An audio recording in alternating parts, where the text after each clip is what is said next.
Hello, welcome in. My name is Josh Kahn, and I do movies. And it's been a while since I've actually had a chance to kind of add something to this channel.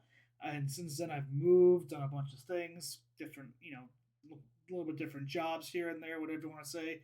But recently, I kind of got myself a nice Regal Limited card for Christmas here, which means I can see pretty much any movie I want as long as it's in the local Regal theater we have here in Boise.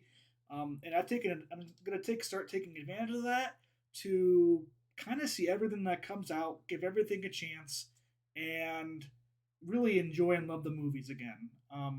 COVID kind of has happened in the past couple years, and we all know with movies that has helped some things, that has hurt some things. I definitely have favorites that I've had in the past 2 years, and maybe one of these days I'll make a video breaking down the list for 2020 and 2021. But this is the first movie I've seen in 2022. And it's been one I was actually highly anticipating. I've seen the trailers. I know it has very good critic reviews. Um, and I took advantage of a theater that had five people in it today, and I went to go see Licorice Pizza. Um, my first brief thoughts on the movie is it is a great looking directed film by director Paul Thomas Anderson. Um, a really good cast to it. I think if you're somebody who loves like pure acting and a very artsy style of movie, I think Licorice Pizza is going to be very much up your wheelhouse. I think the acting in it was phenomenal, especially the two young leads. You have Alana Hamm playing, and I wonder if this I mean, obviously it's intentional, but her character name was Alana Kane in the movie, and then Cooper Hoppen playing Gary Valentine. Two really good lead roles for two younger people. What they were given, I think they acted it incredibly. It was very artsy. It was very trying to show the actors' ranges and everything like that. And I think that's where the movie probably succeeds with the best. Other people in the cast that was kind of great to see. Sean Penn had a nice little spot in there. Bradley Cooper, you saw had a spot. At one point, you end up seeing Maya Rudolph very early on. I was surprised that she didn't get any further in it. But this was a pretty loaded cast for this movie, and I'll be honest, some of those minor people, probably the biggest one for me that I thought did a very good job in the movie, but I was also disappointed coming in with the advertising for the trailers and how little to like no part they played in the movie would be Bradley Cooper playing John Peters, um, a one-time lover of Barbara Streisand, and I thought his interactions with Gary Tane's character by Cooper Hoffman was really good. But in that part of the movie, you thought, oh, is this going to turn? Is this going to take a light? And it really doesn't. So I want to give people the heads up on that. But the acting was very good. The direction was very solid. The movie's beautifully shot and stuff. But the one area that is weak for me personally, and I think is going to be very weak for a lot of other people out there, is going to be the script and the story. Um, it's a very slow movie. Like, this was a movie I was wondering if we were going to get like a randomly cut ending in terms of like, ooh, is this going to turn into like a suspenseful final 30 minutes? There's a lot of points where you wonder if that's going to happen, but it just kind of drags on. The main story is about Alana Kane and Gary Valentine having this very weird relationship, and their journey together. You know, really in some ways like all the attempts to try to ignore fate kind of failed them, and that finally them do they come together, do they not come together? You have to watch the movie to find out.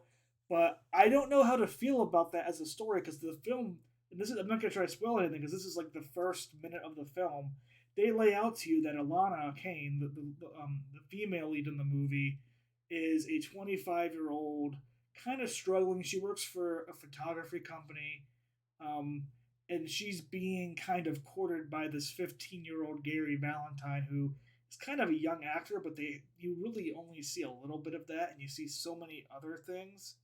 Um, and it's just one of these weird things to where like you have this 10-year difference, and like the movie points out that this is wrong. Like the idea of a 25 and 15-year-old is something that is very early on pointed out as wrong, and it goes in its own way to make you feel uncomfortable about that. So I don't know personally for me if the whole movie being about these two people falling in love and will they, won't they, do they end up together, do they not? I don't know if it hits very well as a story, especially if you're somebody who likes kind of a little bit faster paced movies. You like something maybe a little bit more linear.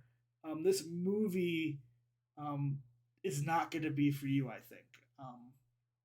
It's very much a kind of scene by scene, little happening here, little happening there, of these two individuals between Alana and Gary. Kind of, Alana wanted to make something out of herself as a person. I think her character is really, really, really strong, and Gary just being a teenage kid trying to, you know, win the girl over, but also kind of coming of an age of a teenage boy.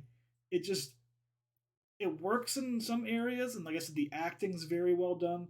The directing and the scenes they were in were very well done, but the story itself just is very desynced. It takes a lot of just weird turns. Just the fact that they come out in like the first 5 minutes and are like, "Hey, I'm Alana. I'm 25 years old. You're 15." That's creepy. You're creepy. And the whole movie in the back of my head, I'm just like, this relationship is creepy. I don't know if I want to see them end up together or won't they. And I don't like this fighting. And, there's points where Alana gets mad at Gary because he's acting like a 15-year-old kid, probably going through puberty. Um, so it was very, mixed feelings. I come out of this film really, I really enjoyed the acting. I really enjoyed the direction. I just think the story was ambitious, and I don't know what the point was as the art director. Were we supposed to root for these two to try to come together at the end? Or were we supposed to be like not that way? Where we, because I definitely came off as like I was not rooting for them to be together, and whether they do or don't, you have to watch the movie to find out. They have their ups, they have their downs, they have their connections to other people. They have, any moments in any type of movie that has two people trying to find each other in a relationship. Um, but that was my big struggle, and is ultimately why I kind of with this movie.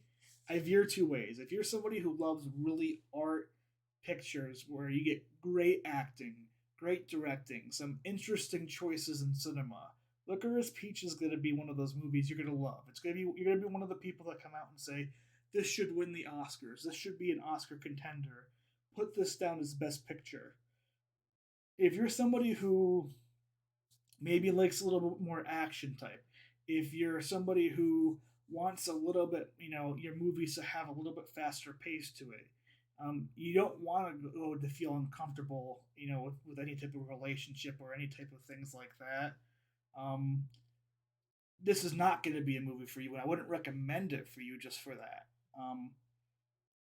That's kind of my opinion on it. If I, I don't want to. So my new thing with the channel is I'm not going to rate movies. This movie obviously came out in 2020. So as I maybe go back and talk about 2020, I'll make a top 10 list.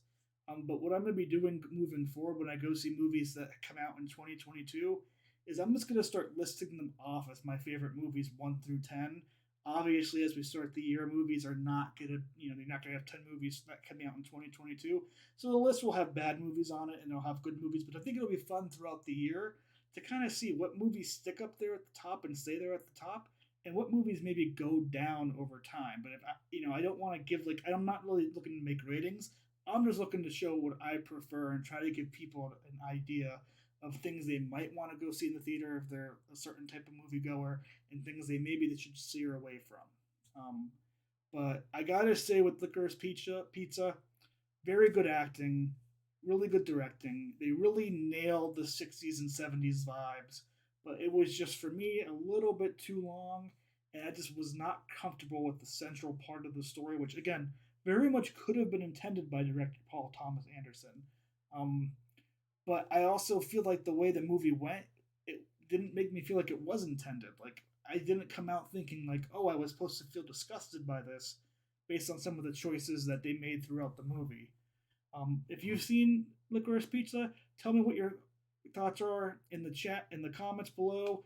Like this video, subscribe. Let me know what other movies you are looking forward to coming out. What were your favorite movies of 2021? I know I told myself this next week I have some movies I'm going to watch. I'm going to try to get 2, 3 reviews out a week now on the channel. The next movie I'm probably going to try and get to see is Nightmare Alley. Another very good movie. I one like Licorice Pizza was I expect to be an Oscar contention. I plan to get West Side Story in there at some point. And the next week, I'm gonna do. I'm not a big fan of gory movies. I'm not a big fan of things like that. But I've seen very good things about Scream coming out. So expect next weekend around the same time, if not maybe even earlier, Saturday night, Sunday morning. I hope to put out their Scream review because I've been hearing nothing but good things, and I'm gonna suck it up. I know he has a knife. Well, I don't know if it's a he or a she, but whoever the killer is, I know they're gonna have a knife. I know it's gonna be bloody. I know it's gonna get me out of my comfort zone. But that's the whole point of sometimes of movies. So I'm gonna go in next week. I'm really looking forward to seeing that movie. Thank you again for all your time. Hope you guys all have a good week. See you next time.